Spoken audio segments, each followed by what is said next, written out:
ನನ್ನ ಪ್ರಕಾರ the purpose of education is self confidence. ನನ್ನ ಕಾಲ ಮೇಲೆ ನಿಂತ್ಕೋತೀನಿ ಬಿಡೋ, ನಾನು ಮಾಡ್ತೀನಿ ಅನ್ನೋ ಧೈರ್ಯ ಕೊಡ್ತದೇನೋ ನಮ್ಮ ಶಿಕ್ಷಣ? ಕೊಡೋದಿಲ್ಲ. ನಾವೆಲ್ಲ ಮಾರ್ಕ್ಸ್ ಮಾರ್ಕ್ಸ್ ಮಾರ್ಕ್ಸ್ ಮಾರ್ಕ್ಸ್ ಎಂದು ಹೊಂಟೀವಿ. ಮಾರ್ಕ್ಸ್ ಬಂದರೆ ಬುದ್ಧಿವಂತ ಅಂತೀವಿ, ಮಾರ್ಕ್ಸ್ ಬಂದ್ರೆ ದಡ್ಡ ಅಂತೀವಿ. ನನಗೊಂದು ಸಂತೋಷ ಆದದ್ದು ಏನಂದ್ರೆ NEP 2020 ಬಂತಲ್ಲ, ಭಾಳ ವರ್ಷ ಕನಸು ಕಂಡಿದ್ವಿ ನಾವು. ಈಗ ತಾವು ನೋಡಿದ್ದೀರಿ ಹಳ್ಳಿ ಒಳಗೆ ಹುಡುಗರಿಗೆ ಗಣಿತ, ಇಂಗ್ಲೀಷು, ಸೈನ್ಸ್ನಾಗೆ ಫೇಲ್ ಆಗ್ತಾರೆ ಹುಡುಗರು. ಅವ್ರು ದಡ್ಡ ಅಂತ ಹೇಳ್ತೀವಿ ನಾವು. ದಡ್ಡ ಅಲ್ಲ ಅವರು. ನಾವು ಅಳಿವು ಮಾಪನ ತಪ್ಪದು. ಅವ್ರ ಮೆಜರ್ಸ್ ಆರ್ ರಾಂಗ್. ಹೆಂಗಂದ್ರೆ I am assessing the ability of a rabbit by the way it swims ಅಂತ. ಮೀನಿಗೆ ಸ್ವಿಮ್ ಮಾಡ್ಬೋದು, ಮೀನು ಈಸ್ಕೊಂಡು ಹೋಗ್ಬೋದು, ಮಲನ ಈಸ್ಲಿಕ್ಕೆ ಆಗ್ತದೆ. ಅದು ನಾವೇನು ಮಾಡೀವಿ, ಆ ಹುಡುಗ ಶಾಣೆನೋ ದಡ್ಡ ಗೊತ್ತಿಲ್ಲ, ಈ ಸಬ್ಜೆಕ್ಟ್ ಓದಲೇಬೇಕು ಅವನ್ನ ಅಂತ ಹೇಳ್ತೀವಿ, ದಡ್ಡ ಅಂತ ಡಿಕ್ಲೇರ್ ಮಾಡ್ತೀವಿ. ಈಗ NEP ಏನು ಮಾಡುತ್ತೆ ಅಂದ್ರೆ, ನೀನು ಬೇಕಾದ ವಿಷಯ ಆರಿಸ್ಕೊಳ್ಳಪ್ಪ, ನೀನು ಆರಿಸ್ಕೊಂಡು ಮಾಡು. ಚುನಾವಣೆ ಮಾಡ್ತಾರವ್ರು. ಈಗ ನಾನು ಹೇಳೋದು, ತೆಂಡೂಲ್ಕರ್ ದಡ್ಡೋ ಶಾಣೆನೋ? ಮಾರ್ಕ್ಸ್ ಕಾರ್ಡ್ ನೋಡಿದ್ರೆ ದಡ್ಡ, ಗಣಿತ ಪಾಸ್ ಆಗಲಿಲ್ಲ. ಬಟ್ ಭಾರತದ ಅತ್ಯಂತ ಕಿರಿ ವಯಸ್ಸಿನ ಭಾರತ ರತ್ನ ಅಲ್ವಾ? ಲತಾ ಮಂಗೇಶ್ಕರ್ ಅವ್ರಿಗೆ ಏನು ಬರ್ತಿತ್ತು? ಹಾಡೋದು ಬಿಟ್ಟರೆ ಏನು ಬರ್ತಿತ್ತೋ ಗೊತ್ತಿಲ್ಲ. ಸಾಕು, ಒಂದು ಹಾಡು ಸಾಕು. ಬಿಸ್ಮಿಲ್ಲಾ ಖಾನ್ಗೆ ಒಂದು ಶಹನಾಯಿ ಸಾಕು. PV ಸಿಂಧು ಒಂದು ಬ್ಯಾಡ್ಮಿಂಟನ್ ಸಾಕು. ಪಂಕಜ್ ಅದ್ವಾನಿಗೆ ಒಂದು ಸ್ನೂಕರ್ ಸಾಕು. ಅದರಿಂದ ವಿಶ್ವವಿಖ್ಯಾತರಾದರು. ಅಂದ್ರೆ ನಾವು ಅಳಿವು ಮಾಪನ ತಪ್ಪಾಗ್ಯದ ಅಂದಂಗಾತು. ನಮಗನಿಸ್ತು ಶಿಕ್ಷಣ ಕೊಡಬೇಕಾದದ್ದು ಇವತ್ತು ಮಕ್ಕಳಲ್ಲಿ ಆತ್ಮವಿಶ್ವಾಸ ಕೊಡಬೇಕು. ಮತ್ತು ಅವನಲ್ಲಿ ಏನು ಇಲ್ಲ ಅಂತ ಹುಡುಕೋದ್ರ ಬದಲು ಅವನಲ್ಲಿ ಏನದ ಅಂತ ಹುಡುಕ್ಬೇಕು. ನಮ್ಮ ಉದ್ದೇಶ ಇಷ್ಟು. ಈ ಟೀಚರ್ಸ್ ನಾವು ಸರಿಯಾಗಿ ಅಲೈನ್ ಮಾಡ್ಕೊಂಡ್ವಿ ಅಂದ್ರೆ ಅವ್ರ ಮಕ್ಕಳನ್ನು ಸರಿಯಾಗಿ ಮಾರ್ಗದರ್ಶನ ಮಾಡ್ತಾರಂತ. ಯಾವ ರೀತಿ ಮಾರ್ಗದರ್ಶನ ಮಾಡಬೇಕು? ನನಗೆ ನಂಬಿಕೆ ಇರೋದಿದು. ತನ್ನ ಬಗ್ಗೆನೇ ನಂಬಿಕೆ ಬರಬೇಕು, ತನ್ನ ಬಗ್ಗೆ ವಿಶ್ವಾಸ ಬರಬೇಕು. ಯಾರು ತನ್ನನ್ನು ತಾನೇ ಪ್ರೀತಿ ಮಾಡ್ಕೊಳ್ಳೋದಿಲ್ಲ, ಜಗತ್ತನ್ನು ಯಾರೂ ಪ್ರೀತಿ ಮಾಡ್ಲಿಕ್ಕೆ ಸಾಧ್ಯ ಇಲ್ಲ. ಲವ್ ಫಾರ್ ಸೆಲ್ಫ್ ಅಂದ್ರೆ, ಲವ್ ಫಾರ್ ಸೆಲ್ಫ್. ನಾನು ಕೆಲವ್ರು ಇರ್ತಾರೆ, ನಾವು ಏನು ಪ್ರಯೋಜನ ಇಲ್ರಿ ಸರ್, ನಮ್ಗೆ ಏನು ಗೊತ್ತದ ಸರ್, ನಮ್ಗೆ ಏನಾಗೋದಿಲ್ಲ ಸರ್ ನಮ್ಮ ಕಡೆಯಿಂದ ಅಂದ್ಕೊಂಡೇ ಇರ್ತಾರೆ. ಅವ್ರ ಕಡೆಯಿಂದ ಏನೂ ಆಗೋದಿಲ್ಲ. ಅವ್ರ ಕಡೆಯಿಂದ ಚಲೋ ಆಗಬೇಕು ಅಂದ್ರೆ, ನೀ ಚಲೋ ಇದ್ದೀವೋ ಮರ ಚಲೋ ಇದ್ದು ಶಕ್ತಿ ಅದ ನಿನ್ನ ಕಡೆ ಅಂತ ಹೇಳಿಸ್ಬೇಕು. ಲವ್ ಫಾರ್ ಸೆಲ್ಫ್ ಒಂದು. ಎರಡನೇದು ಲವ್ ಫಾರ್ ದ ಕಮ್ಯುನಿಟಿ.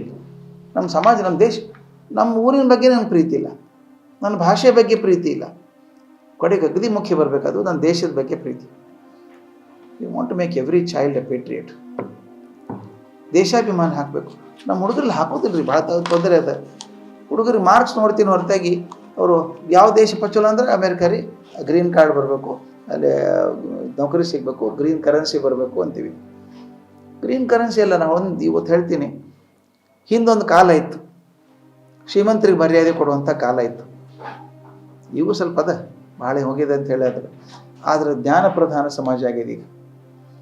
ಮೊದಲು ತಮಾಷೆ ಮಾಡ್ತಿದ್ವಿ ನಾವು, ಲಕ್ಷ್ಮೀ ಸರಸ್ವತಿ ಅಂದ್ರೆ ಅತ್ತಿ ಸೊಸೆ ಇದ್ದಂಗೆ, ಇಬ್ಬರು ಕೂಡ ಇರಂಗಿಲ್ಲ ಅಂತ. ಈಗ ಹಂಗಿಲ್ಲ. ಈಗ ಅವ್ರು ಅಂಡರ್ಸ್ಟ್ಯಾಂಡಿಂಗ್ ಮಾಡ್ಕೊಂಡಾರ. ಅವರು ಲಕ್ಷ್ಮೀ ಸರಸ್ವತಿ ಇದ್ದಲ್ಲೇ ಹೋಗ್ತಾಳೆ. ತಾವು ನೋಡಿರಿ, ಎಲ್ಲೇ ಜ್ಞಾನ ಅದ ಅಲ್ಲೇ ಲಕ್ಷ್ಮೀನೂ ಹೋಗ್ತದೆ. ಅದಕ್ಕೆ ನಾವು ಹುಡುಗರಿಗೆ ಜ್ಞಾನದ ಕಡೆ ಮನಸ್ಸು ಕೊಡ್ಬೇಕು. ಯಾವ ಹುಡುಗರು ಜ್ಞಾನದ ಬಗ್ಗೆ ಹಾಕ್ಕೋತಾರೆ, ಚಲೋ ತಿಳುವಳಿಕೆ ಮಾಡ್ಕೋತಾರೆ, ದೊಡ್ಡವ್ರು ಆಗ್ತಾರೆ. ಇನ್ನೊಂದು ಕಡಿ ಮಾತು ಅಂತ ಹೇಳ್ಬೇಕು. ನಾನು ಈ ಶಾಲೆಯೊಳಗೆ ನಾವು ಪ್ರಯತ್ನ ಮಾಡ್ತಿರೋದು ಎಕ್ಸ್ಪೀರಿಯನ್ಷಿಯಲ್ ಲರ್ನಿಂಗ್ ಅಂತ, ಭಾಳ ಮುಖ್ಯ. ಅನುಭವಜನ್ಯವಾದ ಕಲಿಕೆ ಅಂತ. ಇದು ಬಹಳ ಮುಖ್ಯ. ಶಿಕ್ಷಣದಾಗ ಒಂದು ಮಾತದ, I hear I forget, I see I remember, I do I understand ಅಂತ. ನಾನು ಕೇಳಿದ ಮರ್ತು ಹೋಗ್ಬಿಡ್ತದೆ, ನೋಡಿದ್ದು ನೆನಪಿರ್ತದೆ. ನಾನೇ ಕೈಯಿಂದ ಮಾಡಿದ್ದು ಮರೆಯೋದೇ ಅಲ್ಲ ಅಂದ್ರೂ.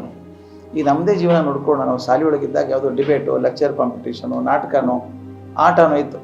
ಅದರ ನಾವು ಭಾಗವಹಿಸಿದ್ರೆ ಅದು ಪಕ್ಕ ನೆನಪದ. ನನಗಿನ್ನ ನೆನಪದೇನು ರೀ, 7ನೇ ಕ್ಲಾಸ್ನಾಗ ಇದ್ದಾಗ ಫಸ್ಟ್ ಪ್ರೈಸ್ ಬಂದಿತ್ತು ನನಗೆ ರನ್ನಿಂಗ್ ರೇಸ್ನಾಗ. ಆಗ 30 ವರ್ಷ ಆಗ್ತದೆ. ಅದು 7ನೇ ಕ್ಲಾಸ್ನಾಗ ಸೈನ್ಸ್ ಏನಿತ್ತು ಯಾರಿಗೂ ನೆನಪಿಲ್ಲ. ಅದಕ್ಕೆ ಶಿಕ್ಷಣ ಅಂದ್ರೆ ನಾನು ಶಾಲೆಯೊಳಗೆ ಏನು ಕಲ್ತೀನೋ ಅದನ್ನೆಲ್ಲ ಮರೆತ ಮೇಲೆ ಏನು ಉಳಿತದೋ ಅದು ಶಿಕ್ಷಣ. What remains after everything you learn in the school is forgotten. ಅದೇ ತಾನೇ ನೆನಪಿರೋದು ನಮ್ಗೆ. ನಮ್ಮ ಮಾಸ್ತರ್ ಪ್ರೀತಿ ನೆನಪದ, ವಿಷಯ ನೆನಪಿಲ್ಲ ಕಲಿಸಿದ್ದು. ಇನ್ನೊಂದು ಕಡೆಗೆ ನಂಬಿಕೆ ನನಗಿರೋದಂದ್ರೆ, ಒಬ್ಬ ರಾಮೇಶ್ವರಂದಾಗ ಶಾಲೆ ಕಲ್ತ ಹುಡುಗ ರಾಷ್ಟ್ರಪತಿ ಆಗೋದಾದ್ರೆ ಕಲಾಂ ಆಗಿ, ಎಲ್ಲೋ ಪಂಜಾಬದ ಹಳ್ಳಿಯೊಳಗೆ ಶಾಲೆಯೊಳಗೆ ಕಲ್ತಂಥ ಮನುಷ್ಯ ರಿಸರ್ವ್ ಬ್ಯಾಂಕ್ ಗವರ್ನರ್ ಆಗಿ ಭಾರತದ ಪ್ರಧಾನಮಂತ್ರಿ ಆಗು ಮನಮೋಹನ್ ಸಿಂಗ್ ಆಗೋದಾದ್ರೆ, ಎಲ್ಲೋ ರೈಲ್ವೆ ಪ್ಲಾಟ್ಫಾರ್ಮ್ ಮೇಲೆ ಚಹಾ ಮಾರಿದಂಥ ಹುಡುಗ ಭಾರತದ ಪ್ರಧಾನಮಂತ್ರಿ ನರೇಂದ್ರ ಮೋದಿ ಆಗೋದಾದ್ರೆ ಇಲ್ಲಿ ಕಲ್ತಂಥ ಮಕ್ಕಳು ಯಾಕೆ ಆಗಬಾರ್ದು? ನೀವು ಆಗ್ತೀರಿ ಅಂತ ನಂಬಿಕೆಯಿಂದ ಬೆಳೆಸಿದ್ರೆ ಆಗ್ತಾರೆ. ನೀವೇನು ಆಗ್ತಿರೋ ದಡ್ಡಿದ್ದೀರಿ ಅಂದ್ರೆ ಅವ್ರು ಆಗೋದೇ ಇಲ್ಲ. ಒಂದು ಮಾತ್ರ ಈ ಶಾಲೆಯೊಳಗೆ ಖಾತ್ರಿ, ಯಾವ ಹುಡುಗರು ನಿಷ್ಪ್ರಯೋಜಕ ಅಂತ ಯಾರೂ ಹೇಳೋದು ಸಾಧ್ಯನೇ ಇಲ್ಲ. ಅವ್ನು ದಡ್ಡಿದ್ದಾನಂತ ಪದ ಉಪಯೋಗಿಸಂಗ. ನನಗೆ 50 ವರ್ಷ ಆಯ್ತು ಸರ್ ಪಾಠ ಮಾಡ್ಲಿಕ್ಕೆ. ನಾನು 51ನೇ ವರ್ಷ ಅಂದಿದ್ದು, 72ನೇ ಇಸ್ವಿ ಶುರು ಮಾಡಿದ್ದ ಪಾಠ ಮಾಡಿದ್ದು. ಅದಕ್ಕೆ ದಡ್ಡತನ ಅನ್ನೋದು ಎಲ್ಲೂ ಸಿಕ್ಕಿಲ್ಲ ನನಗೆ. ವಿಷಯದ ಮಾರ್ಕ್ಸ್ ಕಮ್ಮಿ ಬಂದಿರ್ಬೇಕು ದಡ್ಡ ಅಂತ ಅನ್ಲಿಕ್ಕೆ ಆಗೋದಿಲ್ಲ. ಈಗ ತಾವು ನೋಡಿರಿ, ಕ್ರಿಕೆಟ್ ಕ್ಯಾಪ್ಟನ್ ಆಗಿರ್ತಾರೆ, ಇಂಡಿಯಾದ ಕ್ರಿಕೆಟ್ ಕ್ಯಾಪ್ಟನ್ ರೋಹಿತ್ ಶರ್ಮಾ ಆಗಲಿ, ವಿರಾಟ್ ಕೊಹ್ಲಿ ಆಗಲಿ, ಧೋನಿ ಆಗಲಿ, ಒಬ್ಬರು ಡಿಗ್ರಿ ಮಾಡಲೇ ಇಲ್ಲ. ಅವರು ಬೇಕು ಆಗಲಿಲ್ಲ. ಅವ್ರ ಮೇಲೆ 3 PhD ಮಾಡಿರ್ಬೇಕು ಯಾರು. ಈಗ ನನಗನ್ಸಿದ್ದು ಮಕ್ಕಳೆಲ್ಲ ಆತ್ಮವಿಶ್ವಾಸ ಮತ್ತು ಅವರಲ್ಲಿ ಇರುವಂಥ ಒಳ್ಳೆಯದನ್ನು ಎತ್ತಿ ತೋರಿಸುವಂಥದ್ದು 2 ಮಾಡಿದರೆ ಸಾಕು, ಹುಡುಗ ದೊಡ್ಡವರಾಗ್ತಾರೆ ಅಂತ.